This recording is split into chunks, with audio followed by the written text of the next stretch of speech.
magic of the Cybernet Space Cube, the computer-enhanced podcast of the future. Transformers Slag Podcast.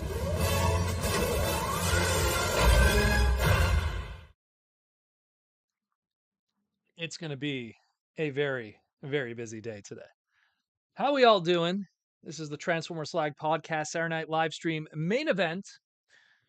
I'm your host, Proto Man. I am the face that runs this place. I'm the voice you hear Monday to Friday. Now you're stuck with this face on Saturday. I apologize for that. I know we could do better, but this is the best we could do with what God has given me. How we all doing, everybody? It is a very busy week in the Transformer world. A lot of stuff got dropped, a lot of stuff to discuss. Some stuff that I actually held off on because people behind the scenes were telling me, like, just wait a sec, we got to clarify some information here and there. But it's nice to see everybody. Yeah, the JR Me in the water bottle isn't empty. This one's almost empty, but we got to look at this one. Fresh from the fridge, ready to go. Last week, for JR's reference, totally forgot to bring water. And when you do these for 2 hours straight, you need a little bit of water to go. So how we all doing? Yeah, last week was Otakuthon. It was the second largest anime convention in all of North America, and I'm part of the staff of that for the Gundam slash Bandai booth. I've been doing that for quite a few years now. And my job really at that booth is kind of like be the front line building model kits and explaining people what the rest of this booth is about. Literally, I get to be there that weekend, build model kits, and talk to people about building model kits while they give me food and take care of me for that weekend, and I get to do some shopping stuff. What a great gig. The benefits of being an influencer, I guess. I don't know. But even if it's not in the model kit gunpla world.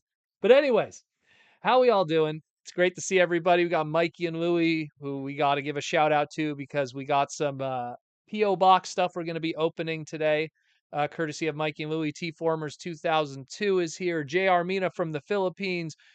Will Murphy, I haven't seen you in a while. Who else? Who else? Who else? I saw some others. Horned Owl is here. Link CW. I know I saw Ashnod somewhere. There's Ashnod and Abraham. More people are going to be rolling in. Apologize if I miss any of the YouTube members or Patreon names. It's going to be a very busy one today, so we'll try to take some super chat questions. We'll try to cover as much as we can. I got a bit of an announcement for you guys too for some cool official Transformer art from Aaron Archer. We got a kind of a preview of it on Twitter, but there's some more stuff I'm going to be showing for the first time here. Some really nice art that you guys will get an opportunity to pick up original art from that era of Transformers that Aaron worked on, that 15-year, geez, more than 15 years. Geez, like a 17-year gap. Woo! All right, so let's jump into it. We're going to cover the news. We're going to do the sponsor stuff. We'll cover some stuff that we got in the P.O. box. We have some presents we got to open up. We got a lot of stuff to cover today. It's going to be a very busy 2 hours. So thank you for all coming to this live stream and just chilling. Rodimus Power, what's up? Michael Butcher's here too. Everyone's popping in. Excellent stuff. Excellent stuff. So let's jump into it. So we'll start with the Earthrise stuff. So this I covered early in the week. Anyone who grew up in the 90s and knows Sky Dancers or the male version of Sky Dancers, Dragonflies, we're going to be getting some Transformer versions of those. The Flying Heroes line that's done by a other company that isn't related to the people who did Sky Dancers and Dragonflies, which was Mattel back in the day. They have the rights to do Transformers and DC and Marvel and Ninja Turtles, and they like making these spinning flying hero, Sky Dancer, Dragonfly like stuff. So there's gonna be a Transformers Earthspark one of Optimus Prime. So if you ever thought of how could I figure out a way to take out the eyeball of my little brother or cousin and do it with a toy, this is how you do it, because these historically have had many a problem with kids. You just kind of aim it and then, as they say here, grip it and rip it. Yeah, definitely gonna grip it and rip it. Maybe not. That would probably be painful. But anyways, This is something that's going to be showing up soon. The average MSRP on these is usually between $11 and $19. The $19 ones are the ones that have like lights and sounds with them too. This one doesn't look like it has that. I think it just looks like the basic version. So this will probably be 11 to like 15 bucks, depending on inflation. The last ones that I saw on retail, which were the Ninja Turtle ones, that was pre Big V, pre inflation. So we'll see what happens with that. What's up, Tom Laney?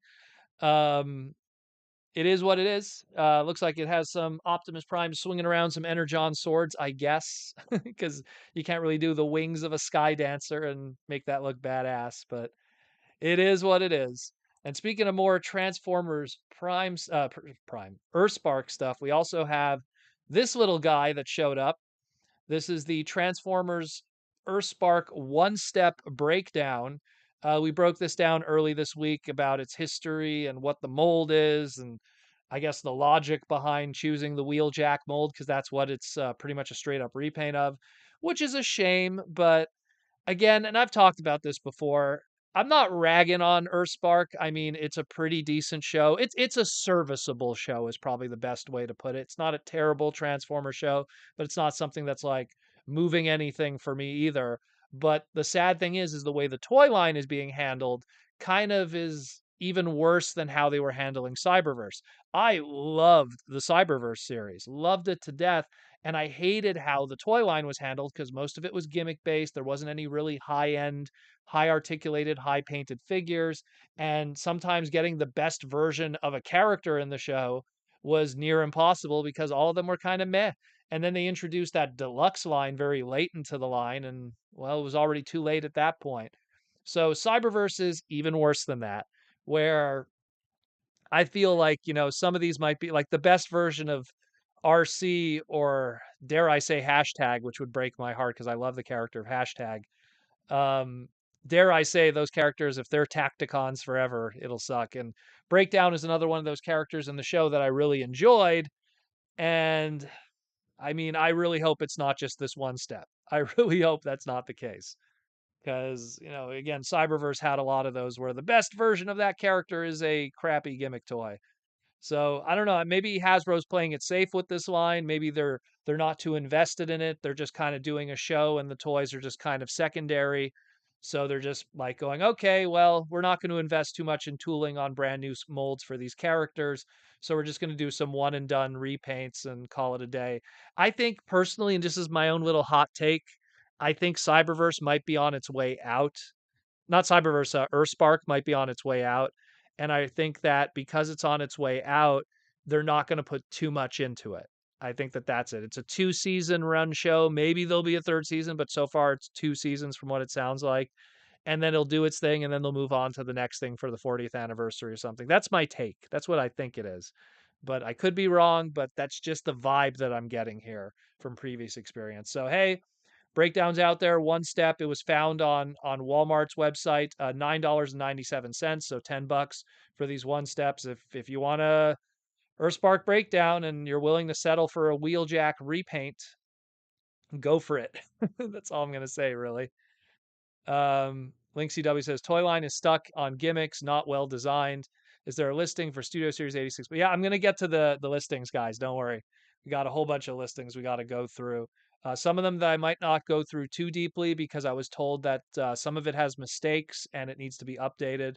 And I'm gonna wait like maybe 24 hours. I'll still talk about the listings, but there is some stuff that needs to be addressed that was brought to my attention by very credible sources, uh, that some stuff has to be kind of like moved around. Let's put it that way.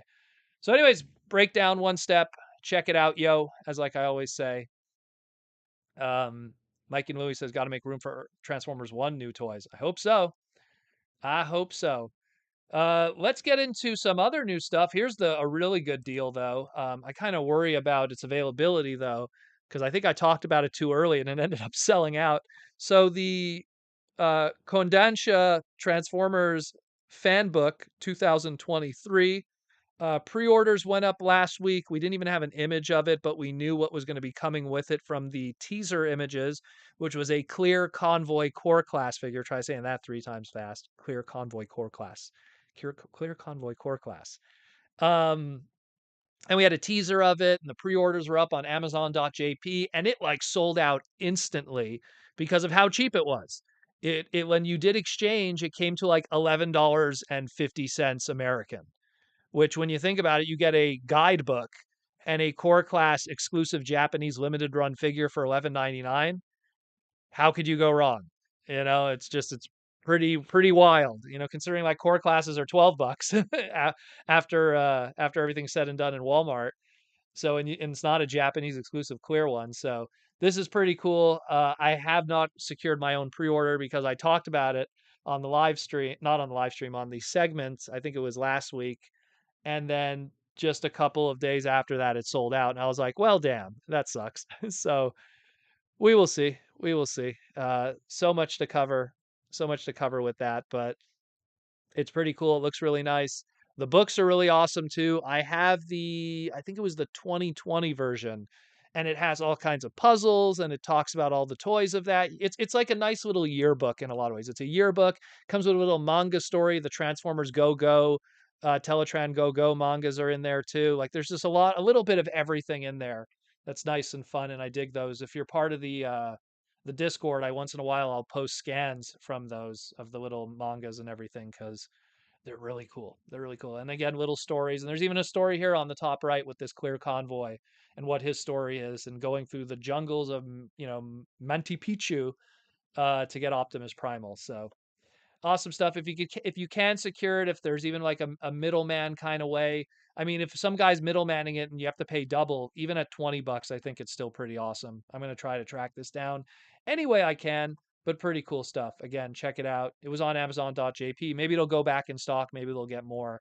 But because it's something that does come with an action figure, maybe that's what kind of slowed it down. What's up, Oscar? Next up, also Japanese exclusive stuff and China. These showed up on the Weibo Chinese message board. Pop Mart is going to be having exclusive Japanese PVCs of Transformers. It's been a while since we saw the SCF PVC line. This is kind of a version of that in a small sense. Blind box Transformer PVCs, 12 different characters with one Build-A-Figure leading up to a 13 character run. Whole bunch of dudes. We got Optimus, we got Grimlock, we got Rodimus Prime, Bumblebee, Megatron, Soundwave, Ironhide, Starscream, Jazz, Shockwave, Six Shot, and Galvatron. Specific characters that you buy will give individual Build-A-Figure pieces to make a Devastator, which is larger than the other figures. These figures are about 12.5 centimeters, which is about 5 inches tall. So slightly taller than the original SCF PVCs, which were about 3 inches, more or less. So, and then the Devastator is even larger than that when it's a Build-A-Figure. So pretty cool. I dig it. I love the PVC stuff, and there's a Rodimus there, so already they got me. But I think they look really cool, and I always dig these kind of little statuette stuff. Always good, a little desk former, little nice little figure to have on the desk. And judging by the Devastator, they are articulated, obviously in their limited posing, but they're really nice stuff. I don't know how much the MSRP is for a case or an individual blind box. We don't have a release date yet, but we will get more information on these as time progresses in the near future. But pretty exciting. And again, I like the choice of like a six shot in there, that kind of mixes. Obviously, the legendary seven are involved, but they always are. So that's always the case. But just really good stuff. Really dig it. Again, I did an individual segment about it. I kind of break down where the Devastator pieces are going to be found in this, how it, some nicer photos and everything. So go check out that individual segment about the return of SCF PVC, aka Heroes of Cybertron, um, to the retail market. So pretty cool. I dig it. I dig it, yo. Link CW Proto, because of your influence, people do not pre-order before you spoke mine first. First person bought out. So in a way, maybe you did it to yourself. Well, this is a different case. When it's mass retail stuff, like when it's a wave one item, like let's say when Legacy Uni comes out and it's wave one, to pre-order it all would be kind of silly because you know that your Walmart and Target is going to buy cases of it. So that would be kind of silly. But like when you're talking Japanese exclusive items, you're not going to see those sitting on a peg at a Walmart or a Target. It's a really good price on top of it. Kind of a different story. Kind of different story. I just didn't pre-order in time because I was just so busy. That weekend, just getting ready for everything with Otakuthon and stuff, I was just in another frame of mind. Super busy. Also, it's the end of the summer, so I'm trying to get some sport related stuff in. So it's been very busy. Let's put it that way. Very busy, very busy. Trying to even tomorrow I'm very busy. I have a barbecue to get to. It's going to be quite the week. Let's put it that way. So just trying to find a moment to chill with you guys, like how it always is. Where are we at here? Black Crow, in your last video, you forgot to mention Pilfer. I know, yeah. When I was doing that video, I was just trying to go off of the top of my head of the Corvicons. I was just like, it was, and also people were commenting. It's funny. I had this discussion too with so many people today. So a lot of Americans contacted me and said that boosting is a word for stealing, and specifically with cars. Here's the thing: I've been a mechanic for 15 plus years, and every time I've heard, hey, go boost this car, it means the battery is dead and you need to boost it to start it up again. I have never heard it used for stealing. But I guess maybe it's a regional thing, maybe because I'm some Quebecois, French Canadian in Montreal in Canada, and it's not a term. I don't know, maybe I'm wrong, but 50% of my coworkers are French. And so, yeah, go boost a car. So I don't know. I don't know. Maybe it's a regional thing. It's the first time I've heard that, but hey, that's why we could always learn something every day. I learned something today. So it is what it is. Hope I don't miss any. If I miss any questions, guys, I won't miss the super chats. The super chats always pop up right in my face on this program, but the green questions from the YouTube members, if I miss anything, just repeat them. Um, Oscar says Six Shot should be on the Transformers Legacy Uni. Well, you know what the thing is with Six Shot, um, he's a classic example of the every 4-year trademark, and, like, that goes all the way back to Energon. So, like, Energon, 2005, right? That's when that figure came out. Six Shot, which was a repaint of the Shock Blast figure. 4 years, 2009, it refreshes. What did they do with the Six Shot? They refreshed it over the 2010 to 2014. What happened in between that? There's the Titan Return figure. The Titan Return figure comes out. What did they do with that? They refresh. No, wait, it wasn't the Titan Return. It was the G1 reissue that was released in Hong Kong and certain regions in the USA. Then they refreshed it 4 years later. Then they did the Titan Return Headmaster. That got the refresh on the 4 years. And now Azura C did a statue, which is licensed through Hasbro. So that then refreshed it. So we're probably not going to see another Six Shot like trademark use probably until 2024. It gets pretty dicey with that. And he's one of those characters, much like Bludgeon, they just like wait every 4 years to do something. So it kind of sucks, but it's the name of the business, unfortunately. Hope I don't miss any questions. So what's your theory on what Uni is going to stand for? Unicron, Universe, Unity, United. I'm aiming for, it's probably going to be Universe. It's probably going to be something very simple because 40th anniversary, the Transformer universe. Even though it's already been used twice before, it was used in 2001 and it was used for the Universe 2.0 line, which was Generations. So to use it for a third time, I guess they just want to keep that trademark, Transformers Universe. Keep it going. But yeah, anyways, check out the Pop Mart. Pretty excited about these. Also excited about these Micro Machines. We got some brand new Micro Machines. These showed up on Military Micro. It's a blog for Micro Machine collectors, and a whole bunch of Micro Machines of the latest wave of Transformer ones popped up. And any keen eye Transformer fan took one look at these repaints of previously existing movie Micro Machines and knew that these were homages to previous Transformer characters. So we got Leadfoot in his G2 colors, which is wild because it even has the deco from the sides of the Formula One on the front of the vehicle there. So that's pretty cool. We got Topspin with his G1 color scheme. We got Optimus Prime with a purplish kind of G1 color scheme. We got G1 Galvatron. We got Golden Lagoon Megatron. So pretty cool. We don't know how these are distributed. Is it going to be part of some kind of 4-pack with a blind pack figure? Is it going to be part of a complete blind pack wave? Is it going to be part of a box set? We don't know. There's very different ways that they distribute a lot of these Micro Machines. So we'll find out in the future. Maybe there's more. That'd be pretty cool. Give me some more of that G1 love and G2 love, even the weird G2 stuff. So love it. Looks really good. We'll see what happens with it, but really dig it. Very nice stuff. The again, I have a soft spot for Micro Machines. Always did since a kid. So let's get into those listings. We got a lot to cover. I mean, I kind of had to update the list a little bit, got a little crazy. You're not going to look at it like this, but it it's a very busy list. We count like we're up to like man, like we're up to like 5 Rock Lords now or Rock Transformers. There's a lot going on. But let's start with the beginning of the new stuff that we talked about. So we got a core class Rock 2. We got a deluxe class G1 Quake, the double Target Master. We got some kind of deluxe class Slipstream. We don't know which version of her it could be. It could be aligned. It could be Movieverse. It could be, it could be animated. It could be one of many. So we'll see how that goes out. Um, it's something where I don't know. To me, it's like they're going to probably use that wind blade and then they're going to use it for Slipstream down the line. Because when we see these listings, and we've seen it in the past when I've talked about listings of other lines 1, 2, 3 years ago, we get all these listings dumped on us. And then we realize that some of these listings are like wave 3 or 4. So, like, Windblade might be wave 1 and Slipstream might be wave 3, and she'll be a repaint retool of that Slipstream.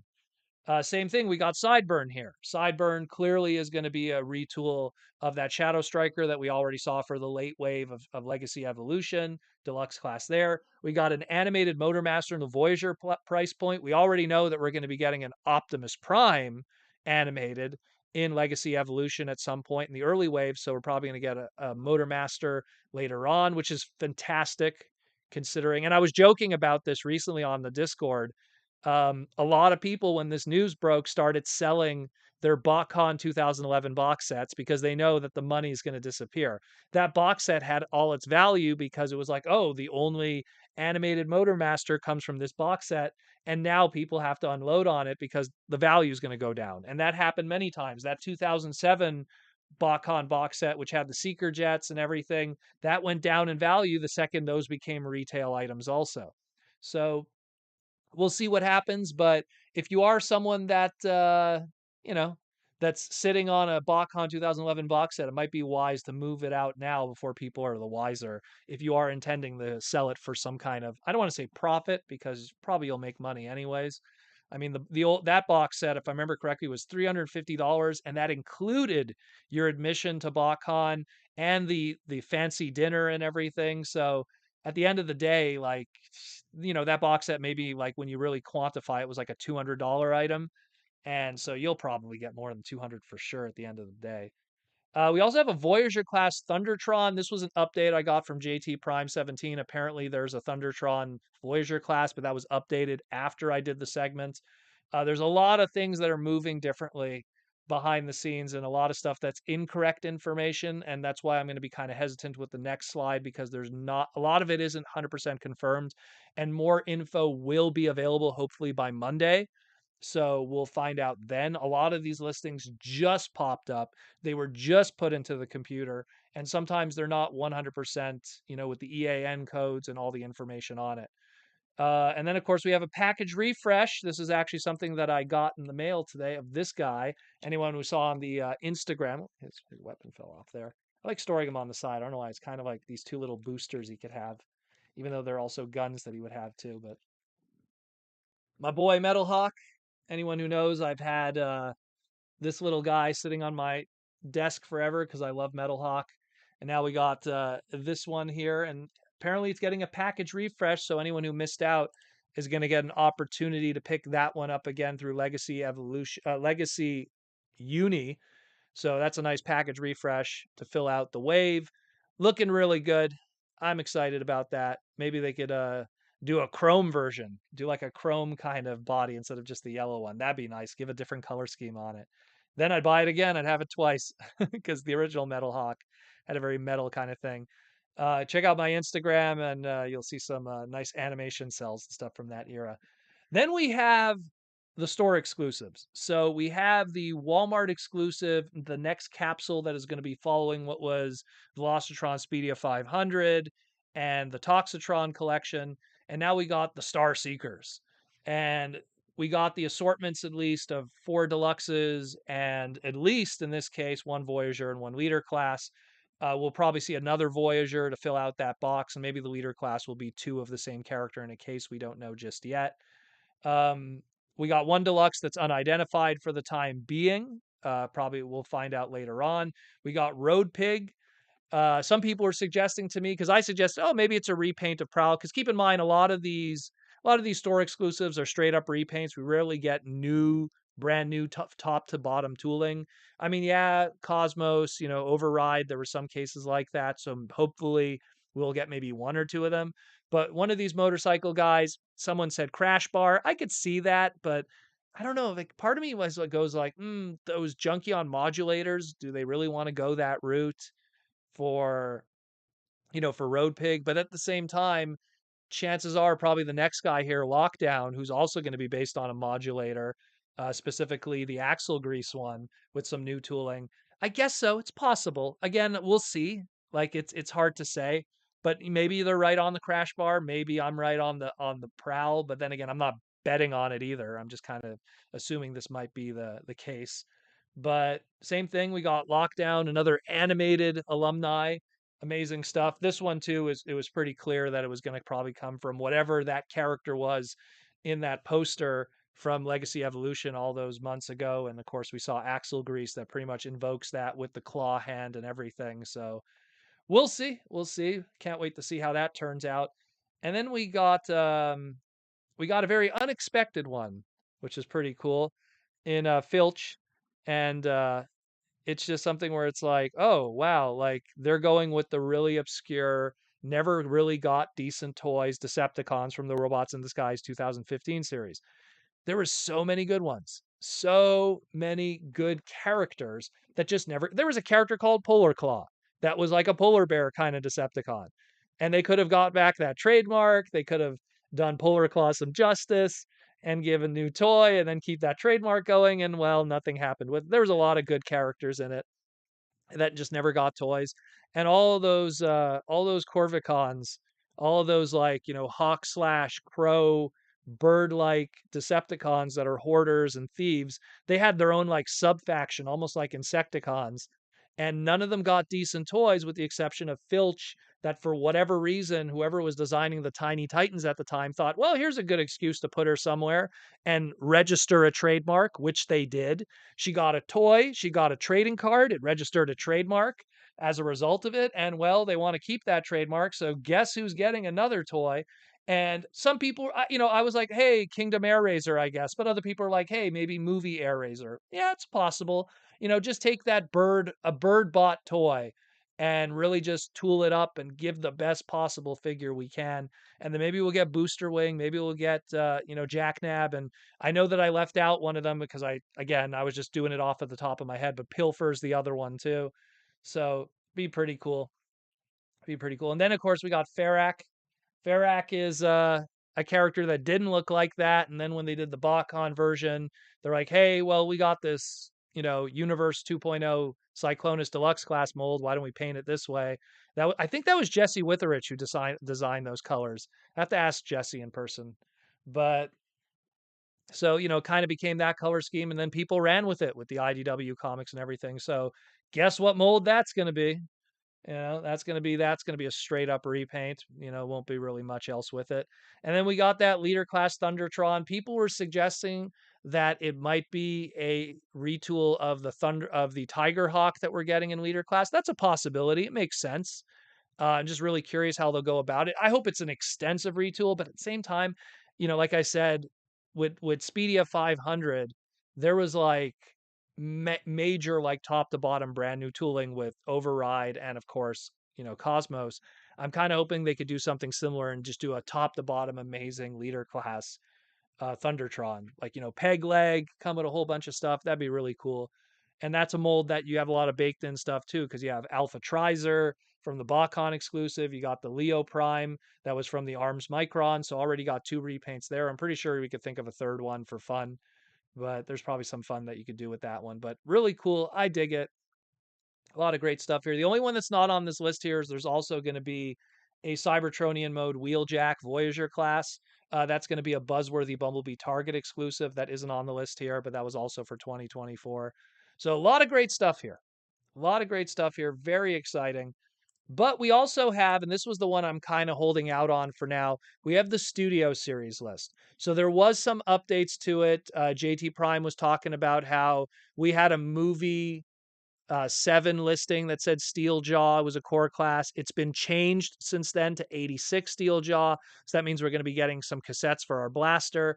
There's a lot to take away here. I'm not going to break it down right now because I was told that some of these listings are not finalized. So I don't want to spend too much time on it.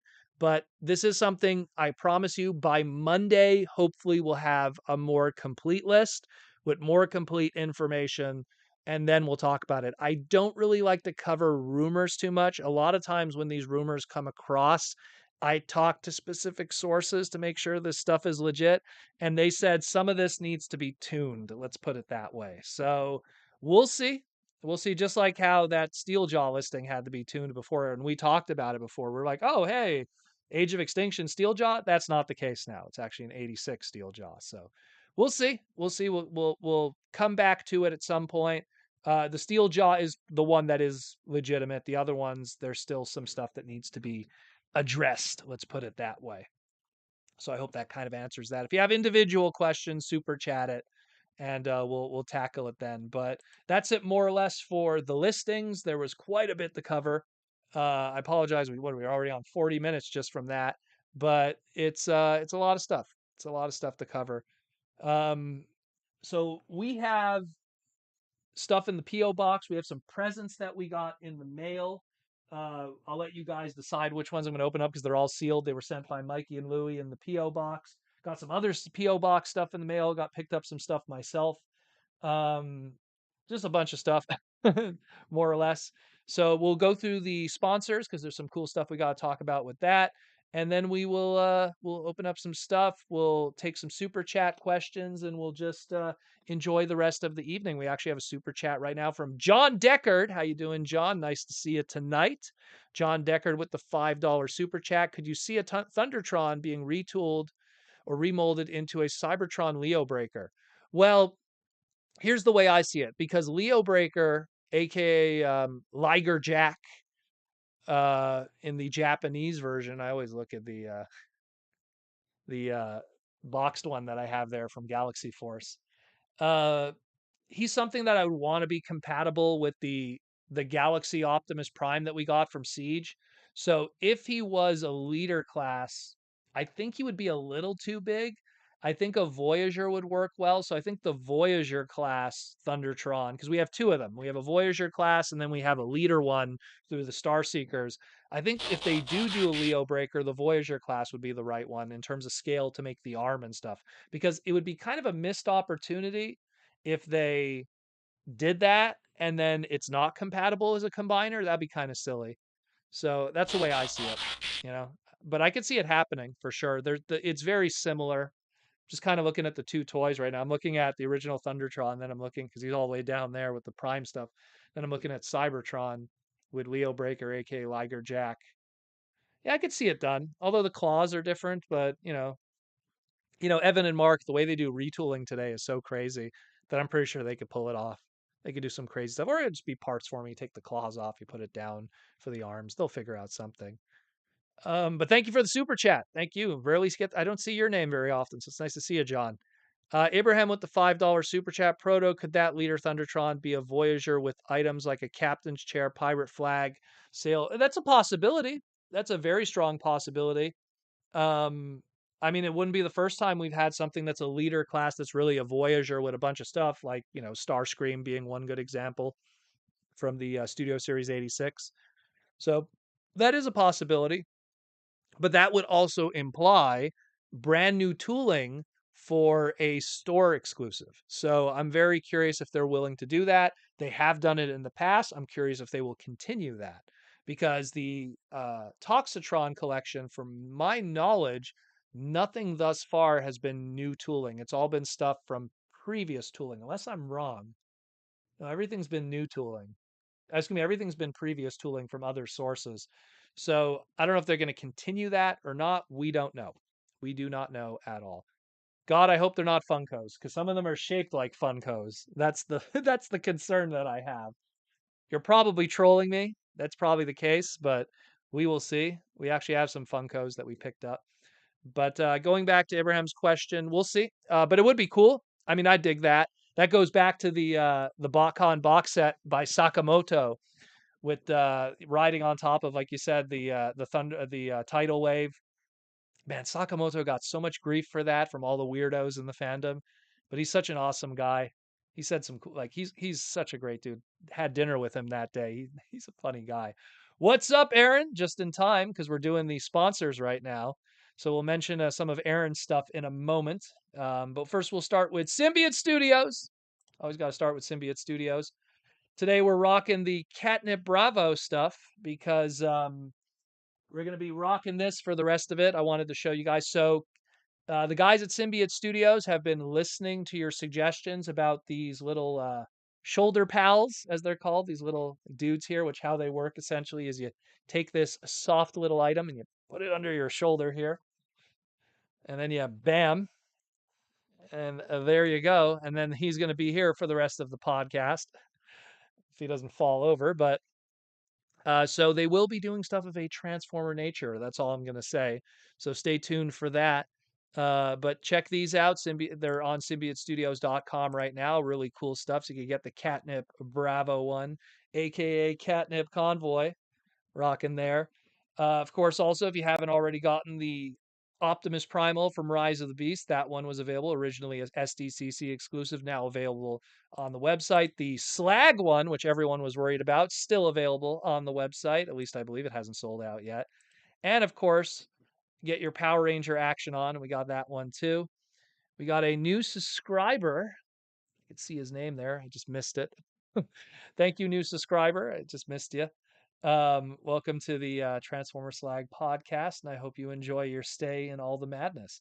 So check that out, all the Symbiote Studio stuff, symbiotestudios.com, all the great Transformer plush. There's going to be a lot coming. We have more that we got to reveal before the year is up. Been very successful with it. Let's put it that way. People have been loving everything that we've been doing, and you know, I love what they do. I love what they do. They've been very supportive of the podcast, and I'm always happy to promote their cool stuff, including the shoulder buddies. There's another one here too. Show you this one also. There's also this guy here. I like his little backpack. These are their characters. So check that out, yo. All of their good stuff. And also, let's get into Anda seats. We're running low on Anda seats. Stuff is on sale. There's not much left. The contract is almost up with Hasbro with their license. I do not know if they will refresh it, but get the promo code ProtoMan. You could stack that on your sale and get yourself a cool Transformer gaming chair like I have right here. Thank you, Anda Seats, for sending me one so I don't look like a poser using a crappy Walmart or Costco chair for many years. So that's pretty cool stuff. Thank you, Anda Seats. And last but not least, let's talk about Aaron Archer, who's in the chat today. So, first of all, the latest episode of the Toy Armada with Aaron Archer is up. We talk about Beyblade, Let It Rip. We go into the history of Beyblade, what was happening during that era, its ties to Transformers, and a lot of ways because of Transformers Armada. Beyblade even is here at all, so that's pretty cool. We have a special guest in that segment, Steve Bono, who worked on the Beyblade brand, pretty much the Aaron Archer of the Beyblade world. So very important guy. Check that out, yo. Really good hour and a half visual podcast segment with behind the scenes images and everything of the creation of Beyblade and its localization into the Western market. Pretty cool stuff. As well as Aaron Archer's new book, The Art of Transforming Robots, Volume 2 Color Edition. Volume 1 is completely sold out. So don't ask, don't tell. There might be a reprint in the future with maybe a variant cover or something, a second printing. But right now, first edition is sold out of Volume 1. Volume 2, the Color Edition, which has completely different art, brand new stuff, brand new things. Go check it out on archermonster.com. And for $15 extra, you get a custom sketch on the inside. But we've got something else we got to show you. So just yesterday, I showed off that Aaron was doing a whole bunch of taking these vintage instruction manuals from Unicron Trilogy, Classics, Generations, Alternators, anything from that era. He's taking these vintage original instructions. Some of these is 20 years old, 20 years old. Some of them 15 years old. And he's been doing these beautiful marker paintings of them. And we put a whole bunch up on archermonster.com that he did, and they sold out like that. Like, boom. And so we were like, oh, that was quick. So as of this recording, as of this live stream, a whole bunch of new ones are up right now. So if you go to archermonster.com, here's a second wave of them. I cannot promise you how long they will be up, but get them while you can. Energy, we got RC, we got, well, in this case, it's Energon RC. We got a Classics Bumblebee. We got a Universe 2.0 Cyclonus. We got an Armada Devastar, aka uh, oh my God, Scavenger. Man, my brain is just tired today. Scavenger, and then we got, this is the nicest one of the bunch. I think Aaron's asking too little for this one. He should ask like even more for this. That Star Saber one is so sexy. Look at that. That Star Saber one, man, that one looks really good. Like that one, someone should frame that and put that on a wall. How nice that is. Aaron, you outdid yourself on that one. But these are on archermonster.com/shop right now.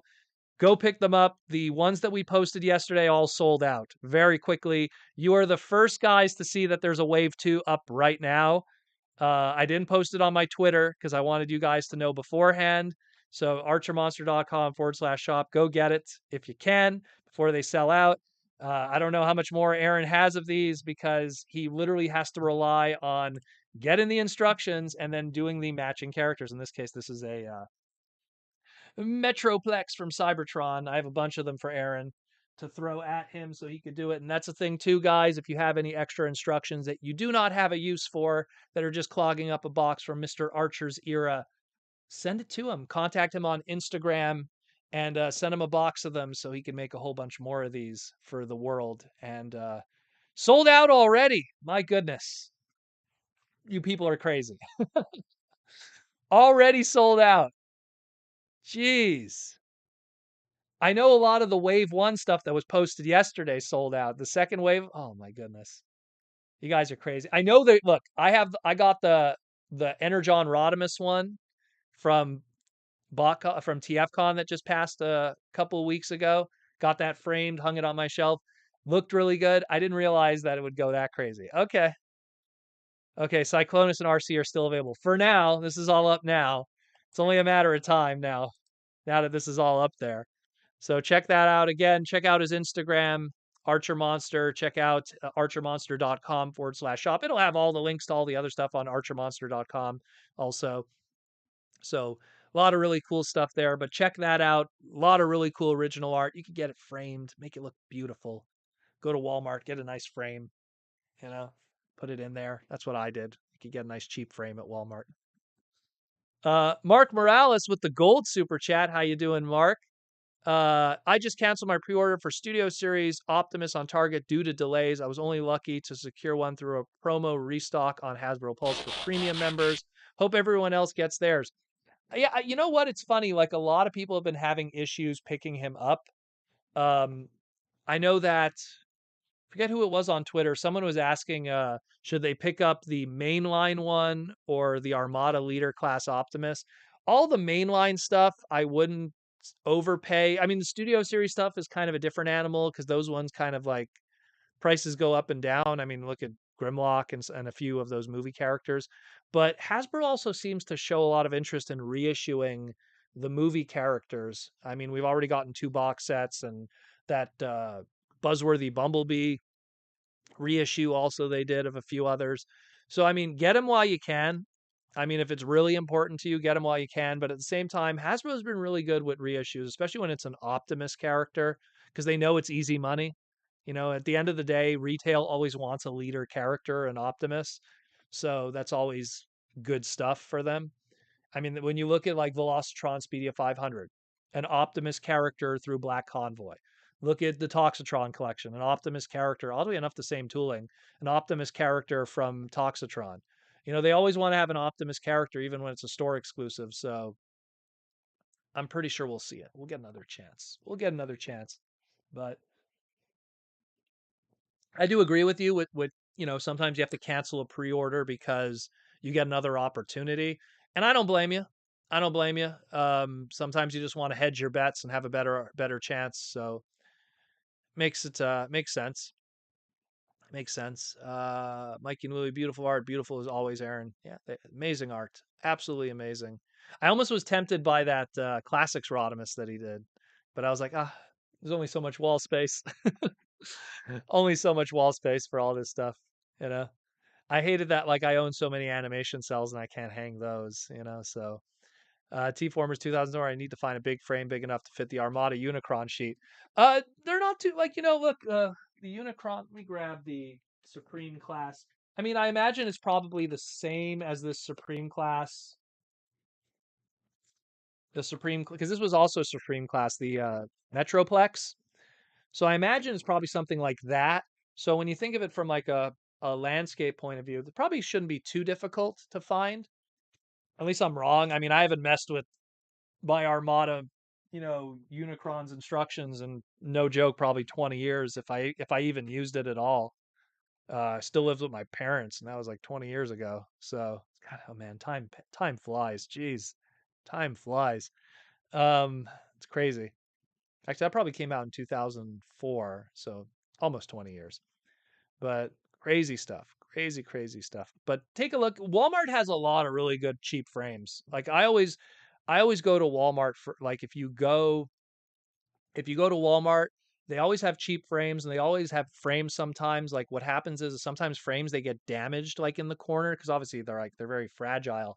And a lot of times they'll put a red tag on them and sell them cheaper, like a clearance price. So like, oh, like it's a nice brown frame with glass, but the brown got a little chipped. And it's like, who cares? Just like take a marker and just make it look nice again. And you get it for like 50% off sometimes. So when framing, see if the frame has UV protection. Well, that's if it has UV light exposure. I mean, not in my case here, obviously in the basement, but especially when it comes to animation cells, you want to protect that for sure. You definitely want to protect that for sure. You never know.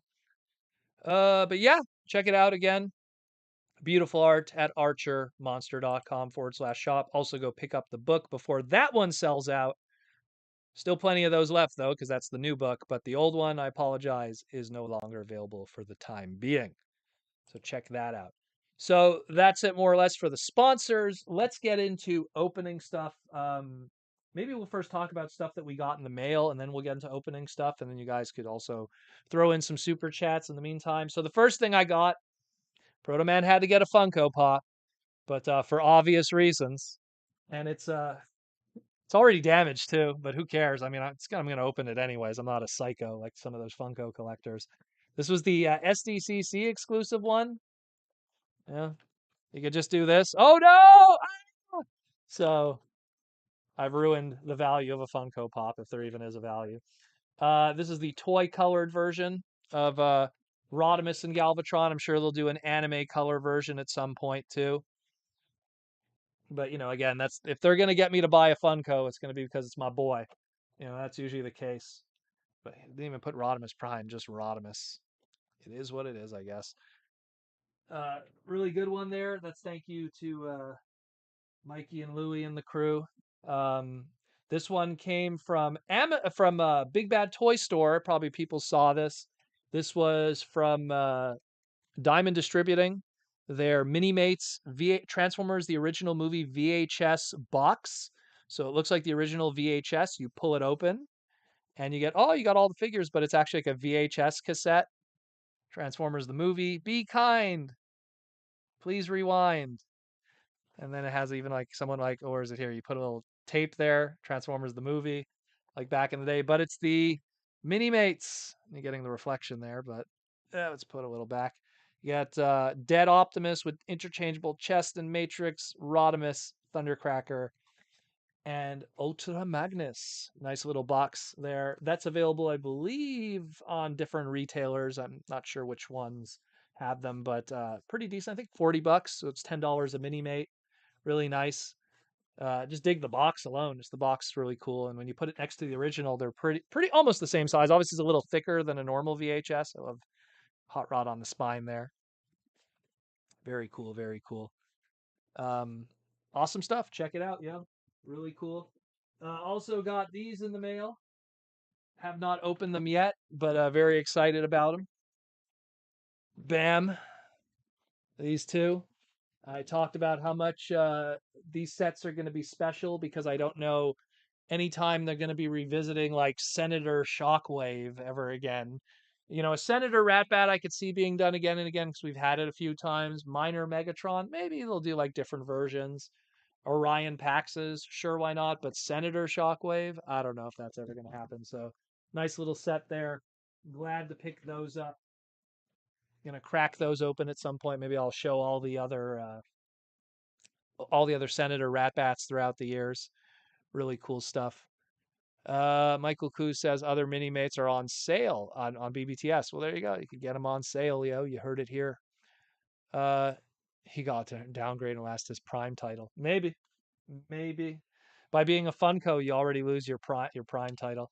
And of course, then I got Mister over here. Very happy about getting Metal Hawk. Was probably one of the few guys I was gunning more than a lot of the others, just because it's like, hey man, like we got a Metal Hawk in the Western world, and it looks amazing. So super excited about him. Been messing with him all week. That's like a desk former for me. Been taking a lot of cool pictures of him. I think there's going to be even more pictures of him on the Instagram in the near future. So stay tuned with that. Spuck Convoy, how you doing, Spuck Convoy? With the $5 super chat, how you doing? Despite the fact that we're getting Armada WJ, do you think we will get an Armada Sideswipe Scavenger, Red Alert, Demolisher, and Cyclonus? Well, let's break this down one at a time. The WJ is, of course, the Wheeljack, which is probably going to come from that Shattered Glass one. Sideswipe, I could see because he's, even though it's like, you know, he looks like that Nissan Skyline, he's just generic enough as a car that I could see it being done. But it would be cool if they could still work in his storage gimmick for his minicon, assuming that we'll get minicons in the future, which we probably will. Scavenger, I'd like to see. That's a little more of a tougher one because he'd have to be a larger figure, but he'd have to be a larger figure that transforms into a construction vehicle that has Constructicon colored design, but isn't a Constructicon, but's named after a Constructicon. You know what I mean? It's a kind of a complicated one. I would love it though, because his original toy was kind of a block. And considering how much of an important character he was in the show and actually had articulation and a cloak and everything, it'd be cool. I would dig it. Probably out of everything you listed, he'd be the one I'd be the most excited about if they did do one. Red Alert's a given. I mean, we look at that JP3 from Jurassic Park. That's a given. I think we're going to get Red Alert at some point through that. Demolishor, again, weird design. That would they be doing Demolishor? If they did do him, would they get mileage out of it by doing all the wacky repaints he had? The Energon repaint, the Cybertron repaint. You know, like what else could we get out of that mold? Same thing. Cyclonus is a little better because he's a helicopter. So there's so many helicopters through Transformers that you could retool it into Whirl, you could retool it into Vortex, you could retool it into all these other characters, even the more obscure like Windmill and stuff. Um, so it's like, you know, I could see Cyclone's Demolisher has such a unique design that outside of like, I don't know, like weird Micromaster characters, I don't know. It would be very weird where you could go with that. They'd have to retool the hell out of him to get something more out of it. Mike Rosen with the member question. Cool set. Thank you, Mike. Good stuff. We got some member questions. Proto, did you read the idea for Symbiote Studios? I must have missed it. Just someone posted again if it was YouTube or Patreon question. Patreon. Uh, Super chat. I must have missed it. Everything just kind of flies by, so sometimes I miss things. The only thing I won't miss is super chats because they're right there, big and colorful. Can't miss those. But the other ones they disappear quickly. Mike and Louie, is everyone the mini mate set come with a VHS looking case, or so does it look like? Same for each one. From what I know, the VHS case only started with this one here if I remember correctly, the other one was a GI Joe set. If I remember correctly, and the other Mini-Mate sets didn't come in VHS cases. They came on blisters, like a blister pack, and you could see the 4 characters. So I know the Wave 1 was the case. I saw that in person.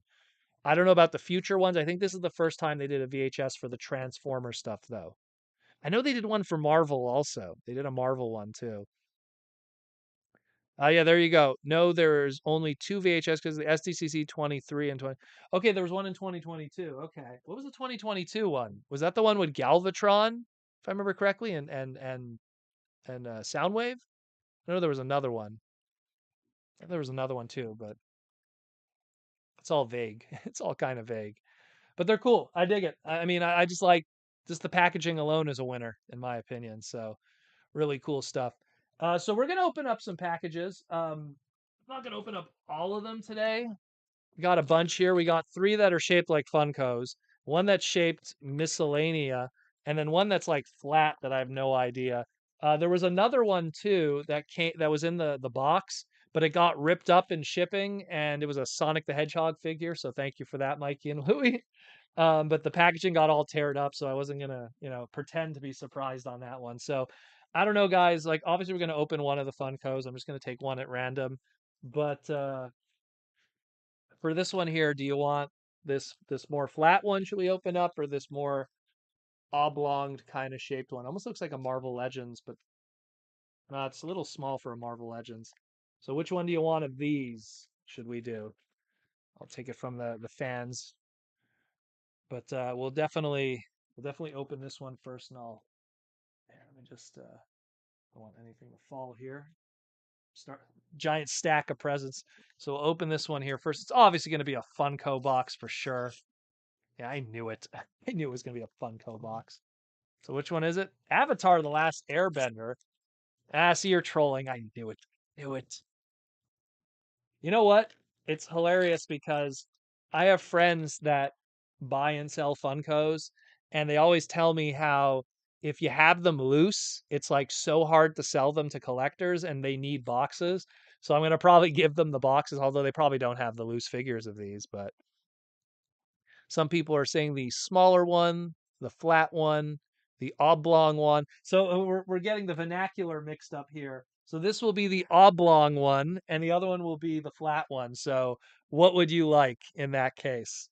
But what's in here? Let's take. Oh, I have to get my Exacto. There's tape on it. There's tape on it.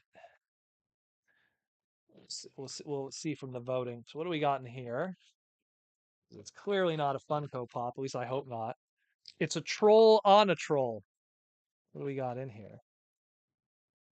Yeah, there's still a Funko in there. Ah.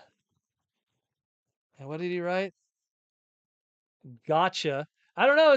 You got a that's one of the soccer Yoshi figures that were going on. So I don't know if that's a gotcha because I don't have that. That's pretty cool. Oh God, there's still a fun. What am I gonna do with a Avatar Last Airbender Funko? Uh, what are you doing to me? Airbender Funko. I never even watched the show. What are you doing to me? Ah, gosh. I don't know. At least I'm happy about this. What's gotcha on it? I never saw the Yoshi ones. I saw the Mario and the Luigi ones. I think they did a Donkey Kong also of the soccer stuff, but it's missing the soccer ball, it looks like, eh? Did it fall off, or is it in the box? I don't know. Was there a soccer ball on it? Double punked. Ugh. Now I'm scared about opening the other ones in the future now. So it looks like the oblong one is the one we should open. So let me just free Yoshi of his plastic prison. Now open another Funko. Okay, we'll open up one more Funko and then we'll open up the oblong one too. Goodness. All right, we'll open up one more of these and we'll open up the oblong one and then we'll save the last 2 for next week. So, oh Jesus, not a. It's and please tell me it's not the same character again. Are you serious? Oh, please no. Are you serious? Or were these on like mega clearance because Funko is dying? Oh no. Oh no. Let's take a look. Oh, the soccer balls in the other Funko box. Ugh. Oh, thank God. It's actually a Transformer. It's Prowl. Yeah, that's awesome. We got Prowl. Formula One Transformer. Can't go wrong there. At least not in this case. Alrighty. Good stuff. I hate that people are enjoying this. Animorphs. I would love it if there was Animorphs in there. I love the Animorphs line. I'm one of the few people that actually enjoyed that line when it first came out. Me and Jaws D were both pretty big on the Animorphs. Maybe because we liked the show too. It's all in your hand. Had Iceman in the show. Never really read the books. I read like the first book and just never had the time to read the others. I have most of the books. I actually purchased them a long time ago. They were on clearance somewhere and I bought like practically the whole run. Very nice. Very nice. This I'm very happy with. Very nice. A beautiful Mirage. And the oblong one, you guys said, right? So let's crack open into this one here. This can't be a Funko at least. So let's see. What do we got here? What is that? Oh, is that Joe? Oh, yeah. It's Dusty. Is that the Tiger Force Dusty? Yes, it is. Oh, snap. Thank you very much. Now I'm happy. Is David Cabal in the chat? He knows what's up. Yo, Tiger Force Dusty. Very nice. Very, very nice. I have not seen this yet locally here in Canada. We're kind of hit or miss with our GI Joe stuff. Dusty's Wave was available, but I always saw Zorana. I believe Zorana shipped in his case. I would always see plenty of Zoranas, but never enough Dusties, unfortunately. So that's awesome. That's very cool. I got to dig up all my Tiger Force Dusty figures and do a nice collage. Make sure to open them. Oh no, please. Please tell me you're not trolling me with this and there's no Dusty in there. Now I got to check it. Okay, no, he's in there. He's in there. Thank God. Look at him. Isn't that awesome? Oh, amazing. Amazing. Good old Rudat. What a Dusty Funko day. There's no Funko of Dusty, thank goodness. Thank goodness. I don't think the GI Joe Funkos sold very well for them to justify more. Some GI Joes on sale at my Walmart for $11. Bro, get them, man. Some of those figures are they're so nice. You know, like the classified series. I feel like 5 years from now, people are gonna like want to track them down because like if ever that line gets discontinued, people are gonna look back and they'll be like, hey, remember that really good 6-inch GI Joe line? Like people are gonna want those for sure. And outside of Hasbro like reissuing them just to like keep the trademarks and keep the molds out there, like man, good stuff. I mean, the only other thing that I think even rivals it is the Super 7 ones that they're doing. Those are pretty cool too, but they're a little more expensive, unfortunately. So otherwise, I'd pick up a few of those too because those are really nice. Especially if you're a GI Joe, Sunbow collector and you really like the cartoon, which I did. I love the cartoon and the comic. So next week will be this guy and the other one. So we'll stay tuned for that for next week with the wackiness. And I believe that is it for everything I got this week. Obviously, I got some Super Mario stuff too in the P.O. box, but that's already in the glass display. I got the new Mario movie wave, the Bowser Castle, the Donkey Kong play set, and all the figures and everything too. So I picked all of those up. Thank you to Mikey and Louie for helping me track those down. I'll probably do some photo shoots of that maybe this week. I'll see how I feel. They're already in the glass cases, but we'll do something nice with it. Mikey Louis says, hope we send Proto enough Funkos. Might need to do a few more, please. Already, what am I gonna do with this? I don't even know who Azula is. You know, I don't even know who Azula is. Big Apple Con collectible. Big Apple Collectibles. Is that a website or something? Maybe it's yeah. Maybe it's an exclusive and it's worth money, and then someone will be able to get it off of me. I appreciate the love and support, but oh my goodness. Like when you sent me the Dragon Ball box, maybe send me Piccolo or something. Um, Tom Laney was at PowerCon in Columbus, and the Thundercats Cats layer looked awesome. That thing looks huge. Yeah, it looks massive. I'm not a big Thundercats guy. Like the original show when it came out, I remember as a kid looking at it and going like, "Oh, it's just Cat He-Man." Like that's kind of how my brain went when I used to watch it back in the day as a kid. So I kind of didn't watch it. Like I was just like, "Oh, okay. Cool theme song, but didn't really I'd always switch the channel because there was other stuff on. But I was the same with He-Man too. Even He-Man didn't interest me much when I was a kid. Like it's like Roboto as a character was cool, but He-Man as a whole, as a show, never really interested me. There was just so much other content on television. And I was lucky at the time because when I was a kid, I also had French channels, and the French channels always had anime, even in the 80s. So it's like I could watch He-Man or I could watch Saint Seiya. I could watch He-Man or I could watch UFO Grandizer. So as someone who loved robots as a kid, if UFO Grandizer is playing at the same time as Thundercats, I'm going to watch UFO Grandizer, aka Galdarak, as it was called in Quebec. So and we had the Filipino channels, so that had Dimos on it, had Voltage V, it had God, what else was on those Filipino channels? There was a lot of really good English dub stuff on there, no less. So a lot of really good stuff. Joseph Ritter with the super chat for $5. Thank you, Joseph, with the super chat. Do you think we will get some modern non-masterpiece train bots?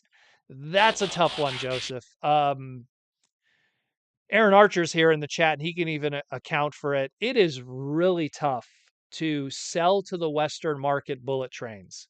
And considering those train bots, like let's take it a step back. And I think I've talked about this in the past doing the original JRX team, the train bots with robots in disguise, selling 3 bullet trains, all in that mega class AK Voyager price point back then was a nightmare. And when you think that like if Raiden came out today, it would be 2 classic kind of trains. You got a caboose, you got a passenger, you got a front end, and then you got 3 bullet trains. And so right away, 50% of the line is completely lost on, and the train market doesn't seem to do well. Like it does well for Thomas the Tank Engine, but Thomas the Tank Engine is international. So it works in the UK, it works in Japan. And so the Mattel products of Thomas and the Tank Engine exist on the shelves here. And because they're anthropomorphic and it has the faces on the front, it's able to get away with it. But selling bullet trains here is really tough. It's a really tough one. So, I love, Raiden and the train bots. I love them. I love JRX, but I'm someone that's not affected by culture. I dig that kind of stuff. I'm the guy who loves Godzilla and giant robots and everything. So bullet trains are cool to me, you know, like that kind of stuff's cool. I love Thomas the Tank Engine, so I love trains. But at the same time, retail it's the same thing where it's like, you look at alternators and you look at Optimus Prime turning into a Dodge Ram, and it's like, how do you sell that in the Japanese market? It's really tough.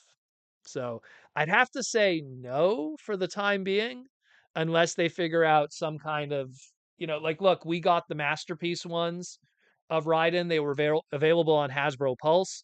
So maybe in the future, we'll get a non-masterpiece version and it'll be available on Hasbro Pulse. Much like how we didn't have retail versions of the Piranacons, but we definitely had them available on Hasbro Pulse in some shape or form, only because like retail was probably like, really? We're gonna have like, well, they aren't five fishes, but we're gonna have like 5 to 6 fishes that are all the same color, like, and we didn't spread it out across a wave. So it's something where I could see them being a Hasbro Pulse thing. See Ryan Strange, a modern rail racer. I don't know. That's tough. Michael Koo with the super chat. If it still turns out that we're getting an animated Motormaster, are we getting an animated Menasor? Well, that would be really cool. If baked into the DNA of that like when we get the Optimus Prime, because the Optimus Prime we're obviously going to get first. When we get that animated Optimus Prime, if we mess with that tooling and it's like all of a sudden we're messing with it and we're like, oh, wait a minute, there's like combiner ports or something, then we'll know. It's kind of like messing with that needle nose, the Legacy Evolution needle nose, and we're seeing all these combiner elements on it, and we're going like, what's going on here, sir? You know? So we will see. We will see. I'd like to see it happen though. Derek Wyatt's vision come to life after his passing to still continue his legacy of all the cool stuff that he's done. Mikey and Willie, oh yeah, the how big is the new masterpiece? Raiden is of the same power of no, it's the Raiden. I don't have it combined completely because I love the individual robots too much. It's slightly taller than the. I hate to say it's slightly taller than let's say the Combiner War stuff. It's and shorter than Masterpiece Star Saber. I would have to say in that range. So it's, you're paying for excessive tooling and articulation and parts and pieces for individual masterpiece characters. Let's put it that way. And they're really cool, don't get me wrong. Shuki is like my favorite of the bunch, the leader bullet train, but they're all really cool. I bought an extra of Shuki from Ian McRobbie, one of my patrons, because he was like unloading on them and I was like, "Yo, I'll take that." Love those guys. They're cool, you know. Down for that. And then when they're going to do the Diaclone repaints in the future. So when we get Doctor Yellow, the female one, that'll be awesome. I'll pick that one up too. I love them. Masterpieces, I always have a soft spot for because they're always. I always feel they try their best with the product. Obviously there's hit or misses. The Hound was a bit of a miss, and some of the others too were kind of rough. I know people weren't too happy with Lio Convoy. He had some QC issues here and there, but a lot of them are really good. A lot of them are really, really good. Let me just make sure I don't miss any other things. Yeah, in Ohio, West Salem. Must have missed a conversation there. Ashnud says, give me a core class 6-liner. Well, that's a lot more doable, I would imagine, but at the same time, I would see it more as a box set because 6-liner again has those. You can barely see it. Actually, do I have the reissue one over there? No, I don't. You can barely see it, but all the old six dudes are all there, and there's some bullet train elements on there. But they reissued it back in the day with the Universe line. I believe they called that one Rail Racer also, and I think one of them was called Tankor, even one of the pieces, for trademark reasons, of course. Wacky times, wacky times. Man, we only have half an hour left. Geez, oh my goodness, this day has passed quickly. Black Crow Vengeance. Do you think do you have a favorite Transformer that turns into or based on cats? Favorite that turns into, well, obviously Cheetor comes to mind. I love Cheetor. Cheetor was always a favorite back in high school. But that's an easy one. A lot of people love Cheetor. Um, I mean, if I had to pick one Transformer that probably got messed with the most, it would have to be like original Cheetor and Transmetal Cheetor. Those two figures, my goodness. You know, um, it is what it is, but craziness. But outside of Cheetor, really like Tigatron. Always been a kind of a personal favorite character. Always thought he was kind of cool. Blue Man Kuma, great voice actor. Original Ravage is awesome. Let me try to think of some others. Turn my head here. Uh, Let's see. Other cats. We never had really house cat ones outside of BotBots, eh? BotBots did a house cat, but every time we got a cat, it was always like a lion or, Lio Convoy, the original toy, is fantastic. Always love that toy, especially like the cool repaints throughout the years. We got Battle Ravage from Energon, another Aces one. Liger Jack, aka what's it called there? Leo Breaker. There's a lot of really good ones. Cheetor is probably going to be number one, but that's almost like an easy answer. But if I had to pick one toy, probably Transmetal Cheetor. Really like that mold. And I want one day I want to get that third party masterpiece one. That one's really cool too. Really like that one. We got a super chat from T-Formers 2002. Thank you, T-Formers 2002, for the super chat. I just thought if I had to make an animated Prime a leader, they could add a bunch of Windblade armor. Yeah, well, I would love that too. Or they could add as an exclusive later. Well, that's what I would imagine. What I would imagine they would probably do is the Voyager class that we're going to get is going to be the vanilla one. We're going to get the Motormaster version. At some point, we're going to get Toxitron just to get that done. And then they'll probably do some leader class with extras. They'll do something where it's like it's got a trailer and it's got the combiner pieces, and we could get Windblade Optimus. I mean, there's a lot of meat on that bone. Let's put it that way. They could go and like do the wacky, like, bump and battler colors. Look that one up. It's like a purple and blue kind of color scheme. They could do shattered glass colors. They could do elite guard colors. They could do, um, you know, uh, black convoy colors. You got an Optimus mold, you got a whole bunch of built-in repaints. So, and especially with that animated one where Derek and Josh Perez did so many repaints officially of all of those that I'm pretty sure there's a lot of fun to be had with that. And then of course you could even, you could even have more fun. We could do the unreleased BotCon ideas, the Ultra Prime, Ultra Magnus before he was a Magnus when he was a Prime. You could do that if you have the Windblade armor. You could do my unreleased BotCon 2017 idea. That'd be cool if they do that. Jesse has to push it on Hasbro, but that'd be cool. Ron Diaz, but thank you again for the super chat, T-Formers 2002. Always good to see your name. Ron Diaz, I love the 86 BB Studio Series Ironhide. I guess that's the death of one. We'll use for the previous one and Marvel Ironhide, where he gets an official image that shows his color. When can I get an official image that shows his colors? We don't know yet. A lot of those listings that I talked about, the Studio Series ones, we're gonna have to stay tuned on those because not all of those are official. That list has to be vetted a little more. Monday, I will probably cover some of that, so stay tuned. We'll see what happens with that. Um, Windblade would be a huge opportunity for US fans. Yeah, well, it's just, when I look at the Japanese exclusive stuff, I look at, the Blackout, the Hydra Dive Bumblebee, and the Optimus, and even when you go to a lesser extent, some of the like the Black Rodimus repaint, the Gold Bug, which is like the deluxe Bumblebee but done in gold. Um, they had some really good stuff there. A lot of really good stuff that just, there was even like an Elite Guard Prowl Legend scale. There was a whole bunch of really nice little figures and color schemes and everything that we never got here for whatever reason. And it'd just be cool to get those.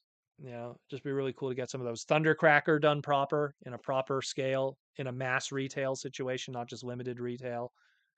So I'm sure, it's like, and it's not 100% directly connected, but Derek passing away, I think, and I don't want to make this sound cryptic, but it's like Derek passing away, I feel kind of made Hasbro go like, hey man, this guy was awesome. This guy was a big part of Transformers. He had a big passion for it.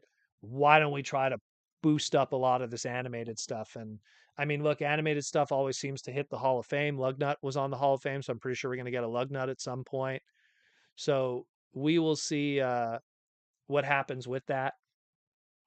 I mean, there's just there's so much. There is so much cool stuff in animated that could be done. And it just kills me on the inside that, Derek unfortunately didn't, get to enjoy that. You know what I mean? Like all the celebrating of his stuff didn't come until after he passed, which is like, I hate that, you know? It's like we have to wait for someone to pass away before we celebrate them. Why don't we celebrate them while they're still with us, you know? So it's something that it's a shame because I know that Derek today would absolutely be in heaven. Because I know that when back in the day when we got Lugnut, when like in Generations, I think it was Hunt for the Decepticons, when we got Hunt for the Decepticons Lockdown, he was all over those. He loved those. And those were just like updates to his old designs in a G1 kind of flavor. So to get that, and get that on to get that done, but now in his kind of style, they're animated versions, especially characters that might have not gotten mass retail, like the Motor Master or something. That's fantastic, you know. Lizard Sphere X, if we get a new Lugnut, it'd be glorious. Well, Lizard Sphere X, if history has taught us anything, whoever wins the Hall of Fame seems to get a few figures. So, like, when Prime Knockout won the Hall of Fame, he got two figures. When Inferno won the Hall of Fame, he got a figure through Legacy. So it seems that whoever wins the Hall of Fame gets an opportunity to get a figure done. So Lugnut won the Hall of Fame. They probably took a step back and went, all right, where do we stick this guy? Where is he going to pop up? Legacy Uni, I imagine we'll get a Lugnut at some point. Mikey and Louie, after we finally get to the rest of Beasties season 2 and 3, do you think we'll ever get Beast Machines toys? I think Beast Machines will happen. I think sooner than we think. I think like it'll be fed in. I could see a Tankor being done again. Like it's just, especially with the army building that they want to start doing again and drones. Think about it, they're doing these army builder packs and stuff. If they did an army builder pack, like in a lot of ways, if you don't count Seekers, Beast Machines was like the beginning of army building in a lot of ways. Like that whole show is just army building. So you do like a Viacon drone pack, and I'm not talking like Transformers Prime, I'm talking Beast Machines Viacons. So I could see that totally happening. And look, it's a threat. Like here's Jetstorm. That's a trademark that they want to keep alive because Jetstorm's used across multiple different things, a G2 character, an animated character. So you could use it also for the Beast Machines application, and of course even the Dragonfly from Beast Wars. And then you have the Thrust trademark, which is already used across a million things in Transformers, from Seeker, Coneheads to everything in between. And then you got Tankor. Bring that Tankor trademark, keep that alive. There's good, and Obsidian and Strika. If you want to dive into those two, I want a new Strika for sure. But yeah, I could see it. I could see it 100%. Link CW Proto, the idea for Symbiote Studios was to do a Seeker Jets in Seeker mode to use them as a mobile for baby cribs, like they use primary colors for babies. And well, I'm pretty sure there must be baby mobiles that have jets and stuff on them, and then you could just like take those and paint them as the Seekers and everything. I don't know, to make Transformer product aimed at the infant level is kind of too early. Like I know that, like, rescue bots exist to get that like 1 to 5 demo, you know, get that demographic. And then the gimmicky toys handles like the 5 to like 13 demo. And then like our studio series and generations and everything and masterpieces like the 13 and above demo. So, I mean, to start making product for the 0 to 1 demo, I don't know. I don't know. Symbiote Studios doesn't deal in baby toys, so maybe that's something you could suggest to like Johnson and Johnson. Ask them if they want to do something with the Transformer license and contact Hasbro, and then they'll have to tell me to help them out. Help them with the license. Guide them. Um, Ron Diaz with the $5 super chat. Thank you, Ron Diaz. Nice to see your name also. Like seeing some fresh faces.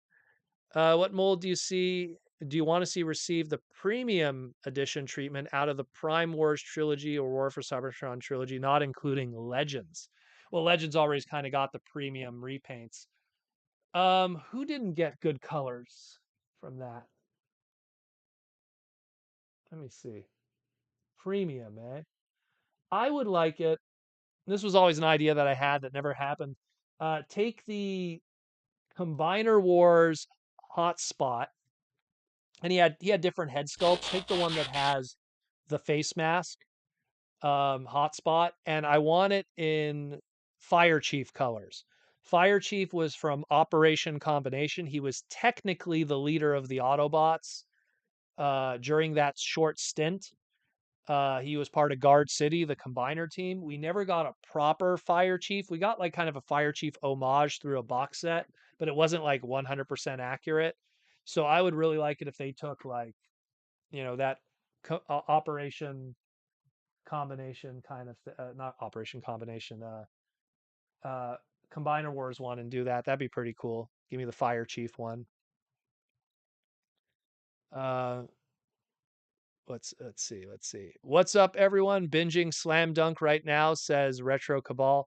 Yo, Retro Cabal, you know where it's at, man. Slam Dunk is, and then after you watch the series, then you got to watch the movie. There's multiple movies that happened during the '90s, and then there's the new one that just came out that kind of closes out the anime.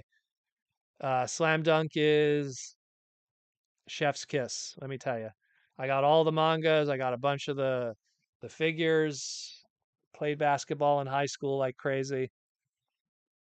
Slam Dunk is amazing.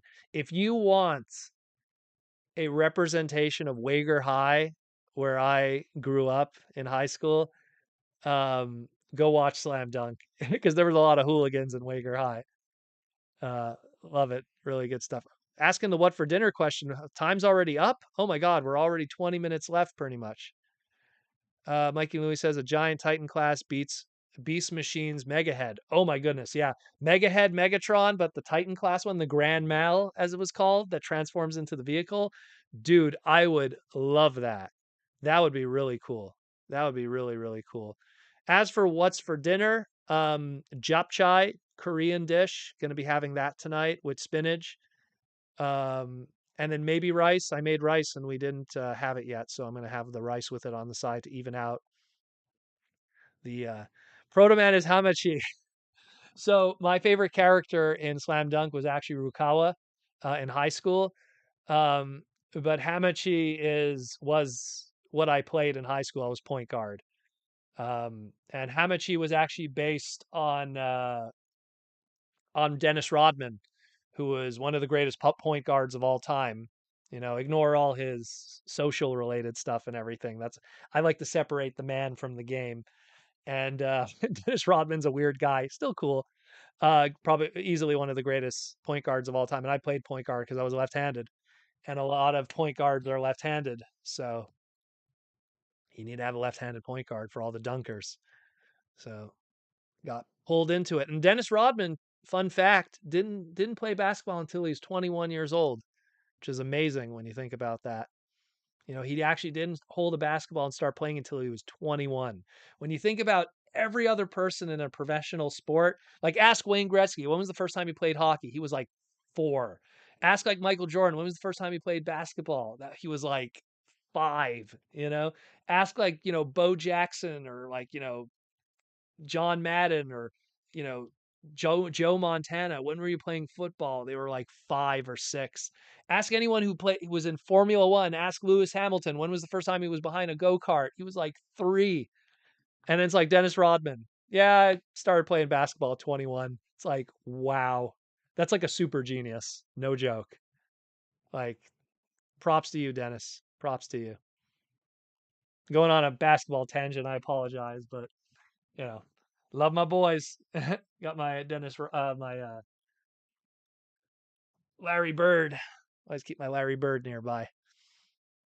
One of my favorites. Dennis Rodman, Larry Bird, Jordan, Kobe. Can't leave Kobe out. Kobe's amazing. Black Mamba. Well, already losing half the audience just talking about basketball. Lizard Spear X going to watch Final Fight, Street Fighter, and Darkstalker movie OVAs. Oh lordy. Um, the Darkstalker OVAs are pretty good. The anime ones. The TV series was Doo Doo by Ruby Spears.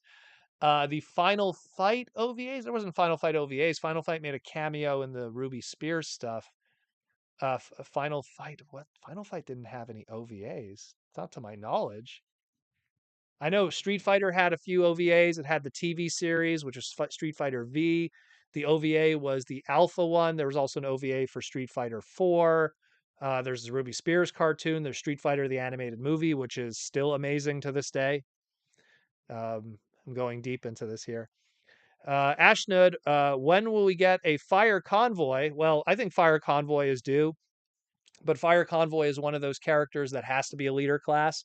So you have to do a leader class that's a fire truck. Oh no, he fell. Eh, there we go. Um, it would have to be like, I'm surprised. Like I look at John Warden's era of Transformers was the beginning of Siege, and with that Galaxy Prime, I guarantee that if Evan and Mark were working on Siege, they would have made Galaxy Prime and they would have tooled it in a way that it could have also been retooled into Fire Convoy. I'm telling you, that's the way their brains work. So I'm pretty sure if we would have got them then, that would have been cool. That would have been cool. What's up, Larry?